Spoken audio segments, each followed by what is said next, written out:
ये जो extreme heat जो इंडिया में अभी देखने को मिल रही है, उससे भारत को 150 बिलियन डॉलर की प्रोडक्टिविटी का नुकसान हो रहा है। करोड़ों का जंगल बर्बाद करके तुमने 1000 का मुनाफा दिखाया है और तुम अपने आप को इंटेलिजेंट बोल रहे हो।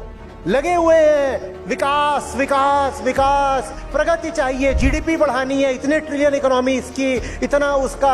अमेरिका लगा हुआ है, उसका तेल लूट लूंगा, तेल लूटने से दोबारा make America great again. GDP ही सब कुछ है, जीडीपी ही सब कुछ है। और जीडीपी को ही सब कुछ मानना तो क्लाइमेट क्राइसिस है ना। अपना जीडीपी बढ़ाने के लिए मैं जंगल, नदी, पशु पक्षी, हवा, पानी सब तबाह कर दूंगा और बोलूंगा जब सब तबाह हो जाएगा, देखा मेरा जीडीपी कितना बढ़ गया। अब रखो जीडीपी अपनी जेब में, तुमने सब खा लिया।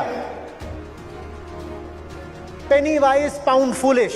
और 2050 यानी मिड सेंचुरी तक बिना इंटरवेंशन के ही जीडीपी का जो लॉस है वो 8.7% तक। नहीं, मैं इस लाइन ऑफ थिंकिंग से बिल्कुल सहमत नहीं हूँ। जब कहा जाता है कि देखो अगर क्लाइमेट क्राइसिस होगी तो जीडीपी का इतना नुकसान हो जाएगा, तो उसके पीछे मान्यता ये है कि जीडीपी बढ़ाना बहुत बड़ी बात है। अरे क्लाइमेट क्राइसिस को रोको, नहीं तो जीडीपी कम हो जाएगा। जीडीपी बड़ी चीज है, पर क्लाइमेट क्राइसिस तो है ही इसीलिए क्योंकि तुमको लगता है कि जीडीपी बड़ी चीज है। तो जब तुम कहते हो कि क्लाइमेट क्राइसिस से जीडीपी का नुकसान हो रहा है, तो तुम वास्तव में क्लाइमेट क्राइसिस और बढ़ाने की तैयारी कर रहे हो, क्योंकि जीडीपी को ही सब कुछ मान लेना ही तो क्लाइमेट क्राइसिस का कारण है। पर जंगल बदला लेगा, उसकी नीयत नहीं है बदला लेने की, बस नियम है।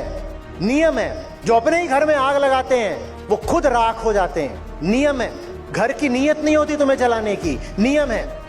इज्जत देना बंद करो। जो बोलते हो ना वेस्टर्न कॉर्पोरेशंस को देख करके, अरे वाह इन्होंने इतना कमा लिया, इतना कमा लिया, अरे इतने ट्रिलियन का इनका हो गया, इनका अब ये यूनिकॉर्न हो रहा है, इसका इतना मार्केट कैप हो गया। उसमें से बहुत छोटा हिस्सा है जो ईमानदारी की कमाई है, बाकी सब लूट है और शोषण है और धोखा है। उनको अपना रोल मॉडल मानना बंद करो, वो इस लायक नहीं है। बात आ रही है समझ में?